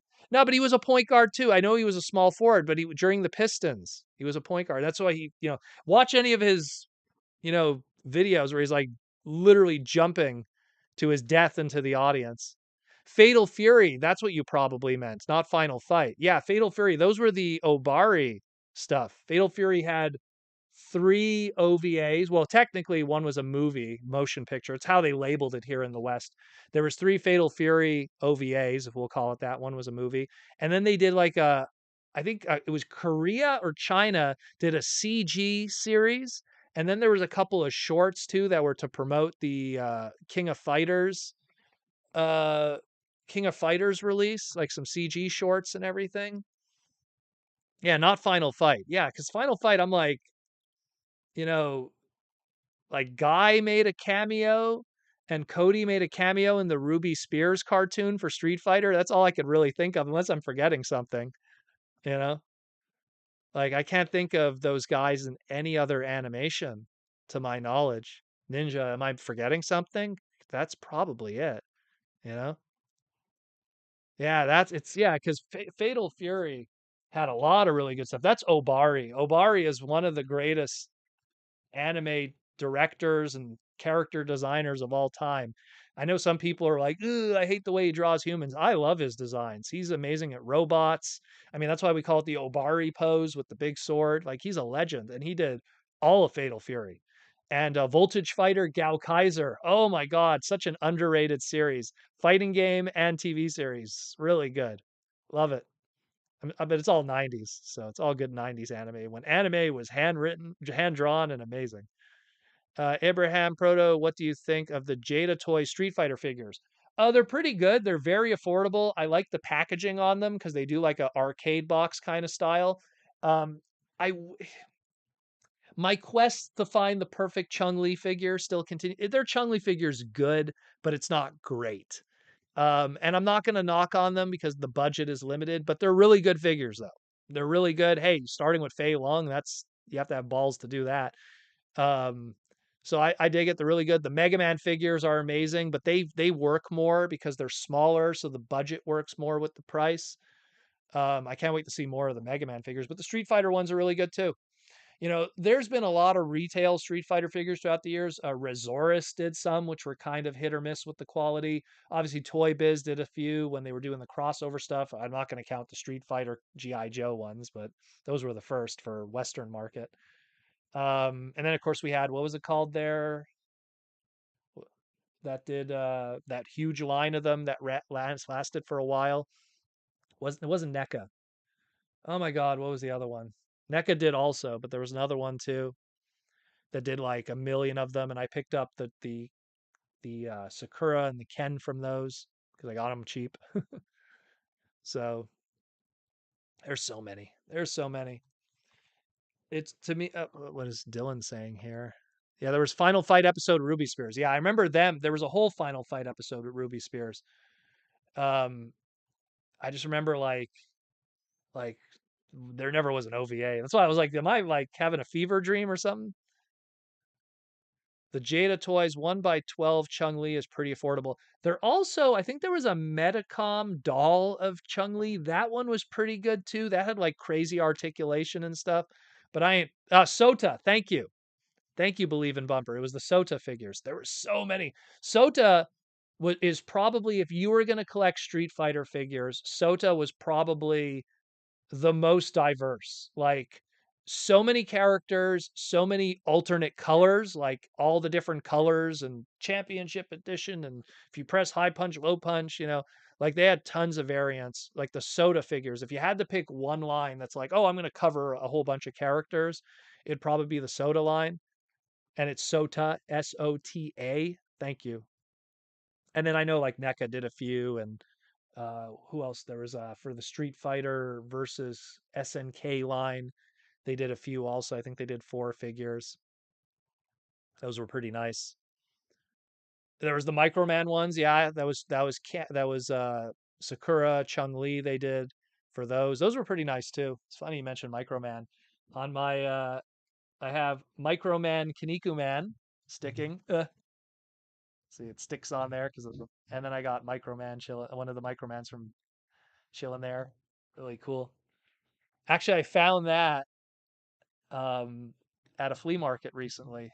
Clearly, someone bought them and then was like, "Nope." So got some Kinnikuman love going on there. Kinchan from Kinnikuman Nisei. Um, where are we at here? Mikey and Louie, if the new HasLab isn't Primus for some insane reason, what do you think it could be?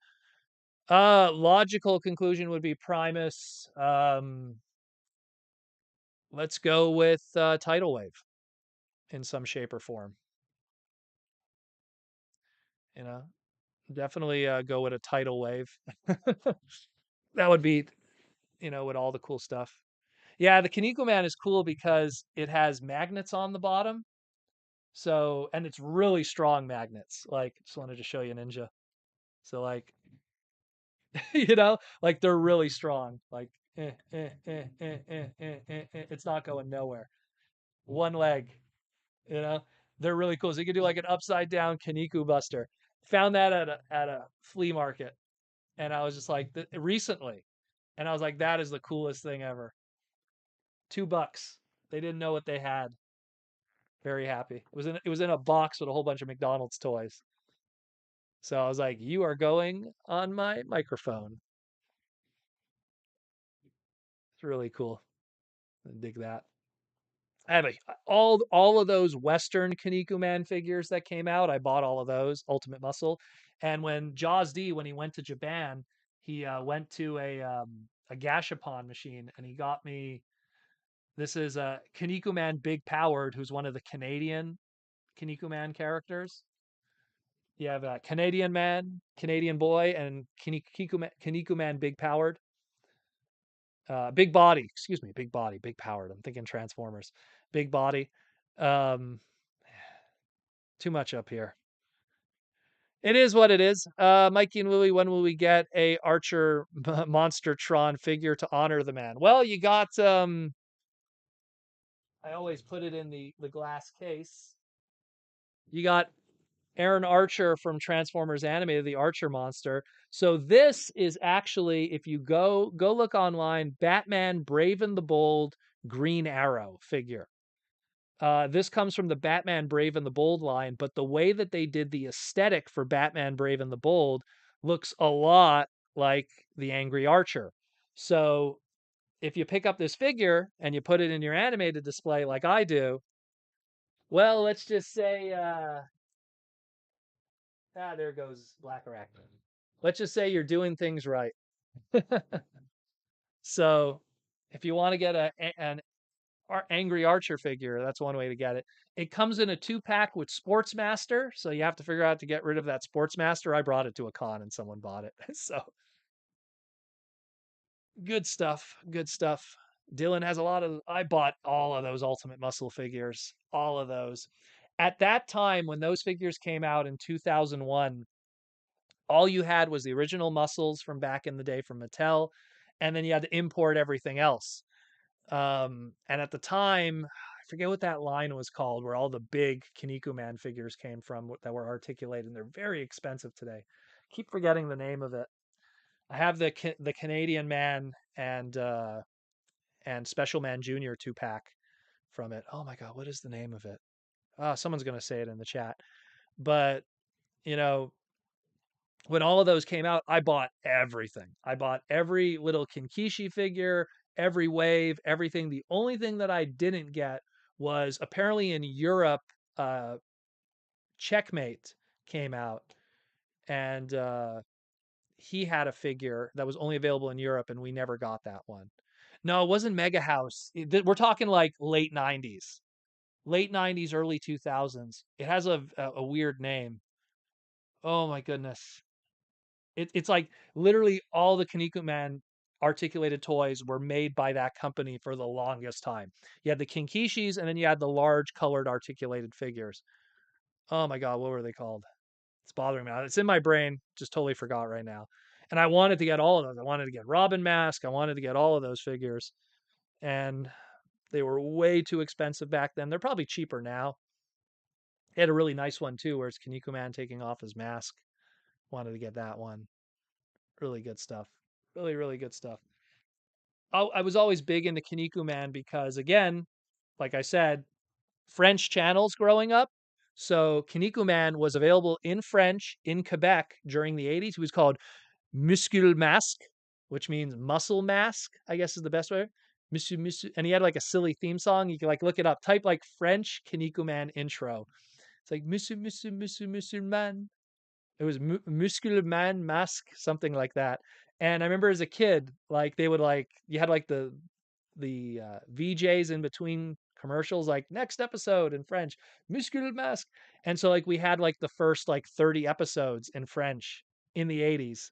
And it was funny because kids would buy the muscle toys back in the day, and they didn't have a cartoon, but if you were French and you bought muscle toys, you knew that there was a cartoon. It was so wild back in the day. That's what I loved about the one thing I love about living in Quebec. And there's a lot of negatives, but one of the positives was having all of those different cartoon options growing up. We had so much anime in French in the 80s, and it's crazy when you think about it. Fist of the North Star, Hokuto no Ken, Ken le Survivant, Ken the Survivor, as it was called in French. Yeah, yeah. Well, we had Fist of the North Star growing up. All of that stuff, all of that crazy stuff we had. So imagine I could be flipping through the channels and it's like, the Get Along Gang, Pound Puppies, or Fist of the North Star, you know? Um, it wasn't bad. See, no one knows the name of it. I have to look online. It's gonna bother me now, that company. Uh Mikey and Louie, somehow, some way, we need to get Small Soldier Transformer crossover to complete our existence. Get a that could happen. That could happen. That would be a little bit of a G.I. Joe flavor to it though. Michael Coop, Fox Kids more or less focused on Kaneko Man making gas to propel himself. Well, that's not too far off from original Kaneko Man, to be fair. The original Kaneko Man also used farting to propel himself. Big bad boys from outer space, ultimate muscles. Here to body slam the human race, ultimate muscle. Wrestlers come to our defense with speed and strength and flatulence. Boom. So I get where you're getting at. Hey man, if it gives us Kaneko Man on Western television, I wasn't going to complain, even if it was a 4 kids dub. Same thing when we got Ultraman Tiga, I wasn't going to complain. It was Ultraman on a Saturday morning on Fox. I wasn't going to complain. I was going to be happy for whatever we get. Albatar for Captain Harlock. Yeah, Captain Albatar. I actually have a Captain Albatar vintage figure from like it was made for like a French magazine. I have to find that. I found like this amazing, I think it's upstairs. I found this amazing old French magazine that has like old like Transformer stuff and robots. It's really cool. I'm gonna show you guys when we have like I'm gonna do a new setup. I want to do a setup with like a camera down and show you all kinds of cool books and everything. Uh, but yeah, Mikey and Willie, when are we getting some more GI Joe love from Symbiote plushes? Well, I don't know. You'd have to ask Symbiote Studios with that one. They wanted to do two very core characters in Snake Eyes and Cobra Commander. Who would be the next one, would you think? What would be the next one you would like to see? We got 6 minutes left in the live stream. My goodness. Grandizer Universe starts next year. We got another new Super Robot series. I have to see that new one that J.R. Mina was talking about, Shin Getter Arc. I haven't even seen that yet. Oh man, I gotta like I have to like pencil that in because I've been watching a lot of other stuff recently. Been rewatching Bomberman Jetters. Just kind of been revisiting some of those old wacky ones from back in the early 2000s.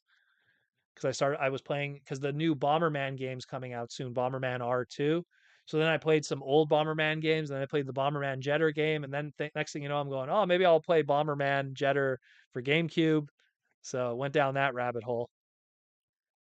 Went down that crazy rabbit hole. Let's get a few more super chats in before we call it a night. Grandizer, more Grandizer. The French Canadians will love Grandizer, that's for sure. Black Crow, what is Hasbro's opinion of Transformers fan fiction? They don't read it at all. It's the same. I remember James Roberts had to explain this to a fan, where a fan brought him a story that she wrote, and James said, with all due respect, I can't read that because if ever at some point, 5 years from now, I write a comic and something matches up with what you wrote, you could legally sue me for stealing your idea. And then the girl's like, no, I won't do that. I promise. I'll love it if you use my idea. He's like, look, I just can't. So it's the same thing with Hasbro. If they read someone's fan fiction and then 10 years from now they do a story and it has something like that, that person could technically sue if they have evidence of that, like sending of a transaction of the stuff. The creation of the Fusors. Okay, here's a fun fact that's not even on the wiki. There was a fan in the Transformer fandom on the old ATT boards back in the day. His name was White Jaw. He was White Jaw, the Maximal Lion Fusion. So he was a lion with a tail that was a snake. And this was in 1995, 2 years before Fusors were created. And he created that idea and he submitted it to Hasbro. Then when someone a Quick Strike made his debut, needless to say, Whitejaw wasn't too happy about it. But back then, we didn't have the resources today. Oh, you could just Google, find me a lawyer, or contact Hasbro. Back then, he was like, oh my God, they stole my idea, you know? So, and I don't know where Whitejaw is today. He was like from the old fandom in the mid to early 90s online, which shows how old I am when it comes to the internet. But he never got his due. And so, and I'm pretty sure Hasbro is probably avoiding that. Bomberman Jetters did have a great theme song. Bomba. It's like choo choo choo chiruri bomba. Bang bang. Peterelo fire. Love that. With the everyone makes fun of the Seinfeld background music for the bad guys for the Hide Empire. How much time we got left? We got 3 minutes left. 3 minutes left. 3 minutes left in the madness.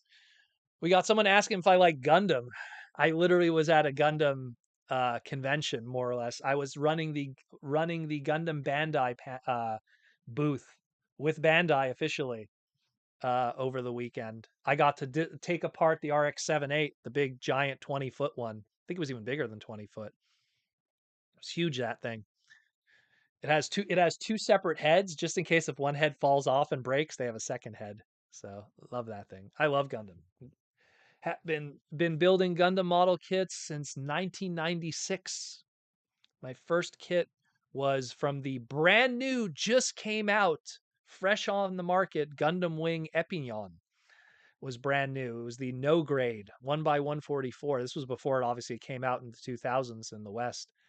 I just bought it because it was a transforming robot and had no idea what Gundam was at the time. And then I learned about the UC Century, and the rest was history.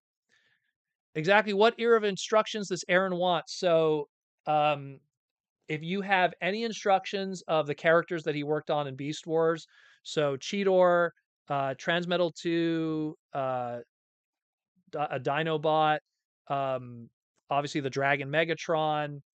Who else did he work on? I'm forgetting some of the others. Optimal Optimus, not Optimus, Optimus Minor, Scarum. So if you have the instructions for those guys, send that to Aaron Archer. If you have anything from Armada, anything from Energon, anything from Cybertron, anything from Universe 2.0, most of Universe 1.0, most of Alternators, Um, a lot of the movie stuff, most of classics, most of Universe 2.0. So pretty much in that some of 1997, most of 2001 to 2015. It's a big rubber band, but a lot of that like Unicron trilogy stuff, especially. There's a lot. Like, I mean, just to grab some here just to show you, because I have a few here that so like even this depth charge comes from the universe ones. So that's Aaron Archer, you know. What do we got here? We got Energon, who's this one here? Doomlock, you know, and then it has a Zevo paper there. These I got off of a guy I went to a comic book store that sells used toys, and sometimes he has like a whole bunch of paperwork and instructions that just sit in a Ziploc bag. And I'm like, hey, do you have any like Transformer instructions you don't want? He's like, dude, I got like a whole bunch. And I went through it all, but most of it was not from that era. So it was like a lot of it was recent toys in like the past 5 years, but there was some of that, 20-year-old Aaron Archer era stuff. So I picked those out. So I put those aside for Aaron to hook up a brother.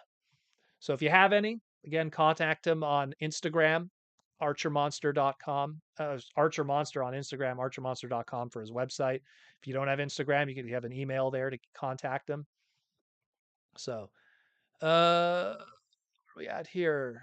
Joseph Rivera Gundam is great. I just built the 7-Eleven themed one. I would love to get that. There's two weird Gundams I'd love to get. The 7-Eleven one, and they had this promotion where if you went to the Gundam base store in Japan, if you bought a T-shirt, the T-shirt came on like a hanger, and the hanger was like it was like a Gundam sprue. Like like how a hanger is, it's the hook and then you have the triangle. In the triangle was a sprue to build a Gundam. So I wanted to get like that hanger that has the Gundam in there. I love those weird kind of stuff. Love that kind of stuff. So that's definitely out there. 1 second. Sorry guys, I just need to have to fix something there. But yeah, a lot of good stuff. A lot of good stuff. Very excited about it all. We're done pretty much for the night. I'll just answer one or two more questions, and then we'll call it quits for the night. And Timmy K points extra. You just showed up now. We're done tonight, brother. We are done tonight. We're done tonight with everything. We went 2 hours, topped out at about 125 people today. A little quiet today, but yeah, it is what it is. Sometimes people are busy and I don't blame them. So, anyways, guys, thank you again for all the super chats. I want to thank my sponsors again, Symbiote Studios, always being awesome, beautiful, and just really great dudes. Again, and Seats for sending me the awesome chair, and Hasbro, of course, for sending me all the other cool stuff and licensing everything and all that. Yeah, Jesus Christ, it's $100 for that 7-Eleven Gundam. I'd like to get it a little cheaper than that. Again, thank you to all of them. Again, Symbiote Studios, check them out, symbiotestudios.com. Go get yourself a little shoulder buddy like I am and a cool Transformer shirt or a pin in enamel. Again, thank you to Aaron Archer and all the crew and all their awesome stuff. Thank you to Hasbro for all the love and support. Thank you to all the super chat people, all the YouTube members, which are the beautiful green names, all the super chat people that super chatted today that help support the podcast. Again, if you want to help support the podcast even more, we have Patreon down there. That always helps out a lot. If Patreon is not your thing, we also have the YouTube membership, which is the green names on the side there. Patreon, of course, gets you into the Discord. YouTube membership gets you all the crazy questions and stuff like that, too, that you could ask. So you have all the different options. Some people double dip, they get both. I know Mikey and Louie and some of the others, they get both of them just to double support, which I appreciate because when you do a podcast that's 5 days a week. I mean, people saw I literally posted a segment at like 2 a.m. in the morning just to have it for you guys. 5 days a week podcasts are really rough to do. So when you get support from the fans, it really is, it really helps out a lot. Lets you know you're doing a good job. But thanks again for all the love and support, guys. We're coming up, geez, how long have we been doing this podcast? We started in 2009, so me and Jaws D and the old crew. So it's always good to know how much you guys love everything we do. And I hope I educate you guys. I hope you guys, learn stuff from this podcast and you go under the Proto Man umbrella and you get to enjoy and have a good time. Anyways, guys, I am out of here. Take care. I'm going to relax, enjoy myself, play some video games, have some food, and chill with my little buddy over here. Take care. Love you all. It's a beautiful world. And I am out of here.